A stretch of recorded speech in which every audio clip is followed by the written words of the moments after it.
C'était il y a un an. Cléon, en bord de Seine, et sous les eaux. C'était rempli partout jusqu'à la porte de ma véranda. Là. On voit encore les traces sur les murs. J'avais de l'eau jusqu'ici. Pour Dimitri, il a fallu s'organiser au quotidien. Pendant un mois, il est contraint d'aller habiter chez ses parents.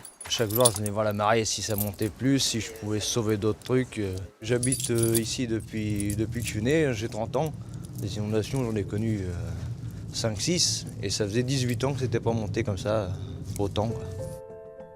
Cléon, les Andelys, Elbeuf, Rouen, La Bouille, des semaines de crues et de décrues. Riverains, élus et secours vont vivre de début janvier à mi-février au rythme des humeurs du fleuve.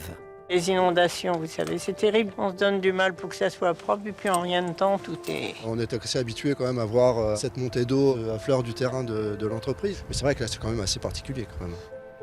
Les inondations de la Seine, un phénomène bien connu pour les habitants. Mais leur répétition et le caractère durable de celle du début d'année 2018 ont marqué les esprits.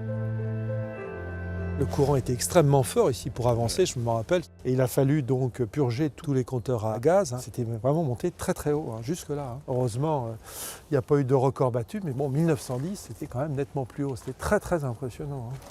Un an après, justement, quelles leçons retenir ? À la mairie de Cléon, un document d'information sur les risques majeurs naturels a bien été distribué. Les riverains ont fait une petite fête au beau jour en juin pour passer à autre chose.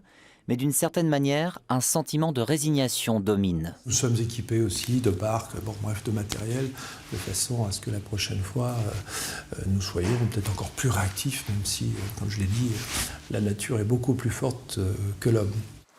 Pour Dimitri, l'indemnisation des assurances a été plutôt rapide. Grâce à la reconnaissance de l'état de catastrophe naturelle, il a pu toucher 2 500 € un mois et demi après les inondations. Il a dû aussi effectuer quelques ajustements depuis, dans sa maison.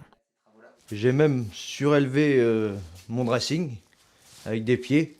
C'est une catastrophe naturelle. Après, on peut habiter en campagne puis avoir la même chose. Une mare qui déborde, un fort orage, puis c'est pareil.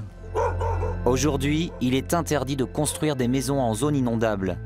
Mais ceux qui font le choix de vivre au bord d'un fleuve ou d'une rivière sont conscients pour la plupart qu'ils prennent un risque.